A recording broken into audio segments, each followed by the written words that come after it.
నమస్తే. నేను మీ మాధురి. ఈరోజు మనతో పాటు శారదా గారు ఉన్నారు. Law of attraction coach. Hi madam. Hi.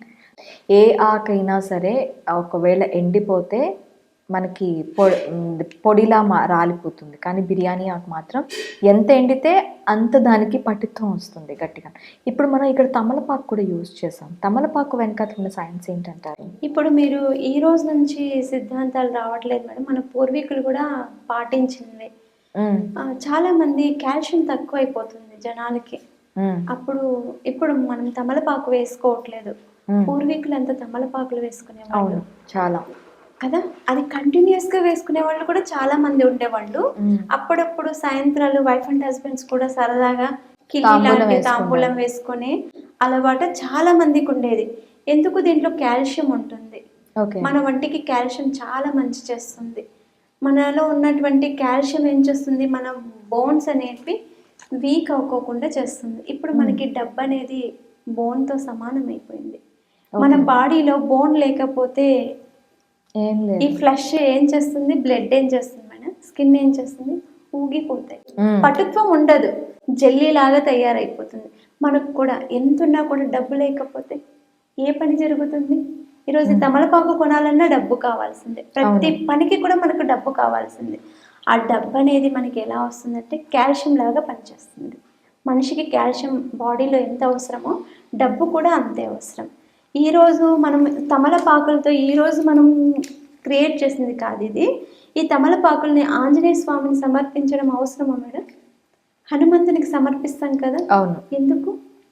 ఎవరు చెప్పారు? ఎవరైనా చెప్పారా? పూర్వీకుల నుంచి వస్తున్నది మనము గుడ్డిగా నమ్ముతున్నాం. నవ్వే డేస్ జనాలకి అవేర్నెస్ ఎక్కువైపోయి ఇది జరుగుతుందా, అది జరుగుతుందా అన్నీ అనుమానిస్తూనే ఉన్నారు. ఎప్పుడైతే వాళ్ళు అనుమానిస్తూ ఉంటారో ఆ అనుమానాలే వాళ్లకు నెరవేరుతాయి. ఎప్పుడైతే బిలీవ్ చేస్తారో ఆ బిలీవ్నెస్సే వాళ్ళకు వస్తుంది. చదువుకున్నారు కదా, పిచ్చి పిచ్చి కామెంట్లు కూడా పెడతారు మేడం. ఇవన్నీ మీ ఇంట్లో చేసుకోండి, ఇవన్నీ మాకు చెప్పకండి, ఇలా ఇది జరగదు, ఇలా అని పిచ్చి పిచ్చి ఆ పిచ్చి కామెంట్లు పెట్టే వాళ్ళకు పిచ్చే జరుగుతుంది మేడం. నిజంగా బిలీవ్నెస్ ఉండాలి ప్రతి దానికి. బిలీవ్, విశ్వం చెప్తున్నది అదే కదా, బిలీవ్ చేయండి, బిలీవ్ చేయండి. ఆంజనేయ స్వామికి 108 తమలపాకులు 16 వారాలు వేస్తే ఉద్యోగం వచ్చిన వాళ్ళు ఎంతమంది లేరు? వాళ్ళు బిలీవ్ చేయలేదా? శనివారం రోజు హనుమంతునికి వడమాల వేస్తే జరిగిన వాళ్ళు లేరా? వాళ్ళు బిలీవ్ చేయలేదా? ప్రతిదానికి ఒక బిలీవ్ సిస్టమ్ ఉంది మేడం. ఇలా చెప్పింది నమ్మకంగా గుడ్డిగా చెప్పారు కదా అని చేస్తే 100% సక్సెస్ వస్తుంది. అలా కాకుండా ఇవన్నీ ఫ్రాడ్ అది ఇది అనుకుంటే మనం వాళ్ళ వ్యక్తిత్వానికే వదిలేసేయాలి. ఇప్పుడు చూడండి, మన మనిషి యొక్క మాట ఎలా ఉండాలంటే పవిత్రంగా ఉండాలి అని అంటారు. ఏది పడితే అది మాట్లాడకూడదు, నెగిటివిటీ వస్తుంది, మంచి మాట్లాడండి, మంచిగా పెరగండి. మన పూర్వీకులైతే జాయింట్ ఫ్యామిలీస్ ఉండేవాళ్ళు. మనం ఏదైనా అల్లరి చేసామనుకో మన తాతయ్యో పెద్దమ్మో పెద్దనాన్నో ఎవరో ఒకరు ఇలా చేయకూడదు అలా చేయకూడదు అని చెప్పేవాళ్ళు, నీతులు చెప్పేవాళ్ళు. అదే ఇప్పుడు మనం నీతులు చెప్పామనుకో చాలా ఏమో పొమ్మంటున్నారు కదా. అంటే అప్పుడున్న జనరేషన్ కి ఇప్పుడున్న జనరేషన్ కి ఎంత తేడా. ఇండివిజువాలిటీ వచ్చేస్తుంది. ప్రతి మనిషికి ఇండివిజువాలిటీ వస్తుంది. ఇండివిజువాలిటీ రావడం మంచిదే, కానీ దాన్ని మిస్యూజ్ చేసుకుంటున్నారు జనాలు. ఆ మిస్యూజ్ చేసుకోకుండా నమ్మకంతో చెయ్యాలి. ఇప్పుడు తమలపాకు ఉంటే లక్ష్మీదేవిని అందరూ తోటలు పెంచుతున్నారు, ఇంట్లో పెంచుకుంటున్నారు. ఇది ఈశాన్యంలో ఉంటే మనకి లక్ష్మీ కటాక్షం జరుగుతుందని చాలా మంది నమ్మకంగా చేస్తున్నారు. మరి వాళ్ళ నమ్మకాలన్నీ మనం వమ్ము చేయలేం కదా. నమ్మకం ఉన్న వాళ్ళే చేయమని చెప్తున్నాం. ఎవరు నమ్మని వాళ్ళు చేయొద్దండి, చూడొద్దండి, కామెంట్ పెట్టకండి, అయిపోతుంది కదా. పెట్టేదేదో మంచి కామెంట్ పెట్టండి, మేము హ్యాపీగా ఫీల్ అవుతాము. మీకు ఇంకా ఇలాంటివి ఇంకా చాలా చాలా చూపిస్తాం. బూస్టప్ లాగా ఉంటుంది. మీకు కూడా ఎనర్జీ వస్తుంది ఇలా చేస్తే. ఒక మీలో నెగిటివిటీ అనేది కూడా మేము కూడా మోటివేషన్ చేసినట్టే ఉంటుంది కదా.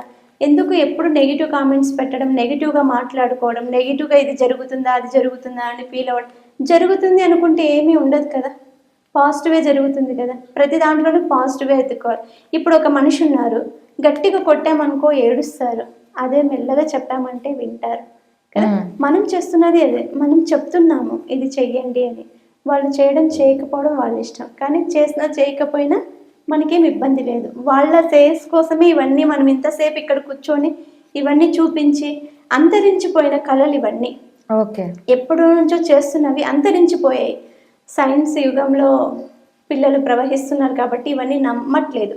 అలాంటి వాళ్ళకి ఇలాంటివి కూడా ఉన్నాయి టెక్నిక్స్ అని చూపించడానికి. ఏ యూనివర్సిటీ చెప్తున్నాయి మేడం? ప్రతి యూనివర్సిటీ చెప్తుంది బాగా చదువుకోండి మీకు మంచి మంచి ఉద్యోగాలు వస్తాయి అని చెప్తారు. ఏ యూనివర్సిటీ చెప్తుంది డబ్బు సంపాదించాలి? డబ్బే కదా జీవితంలో. వాళ్ళు ఎంత పెద్ద యూనివర్సిటీలో చదువుకున్నా కూడా డబ్బు కోసమే కదా పనిచేస్తారు. ఏ యూనివర్సిటీలు చెప్తున్నాయి డబ్బు కోసం పని చేయండి, డబ్బు కోసం పని చేయండి అని?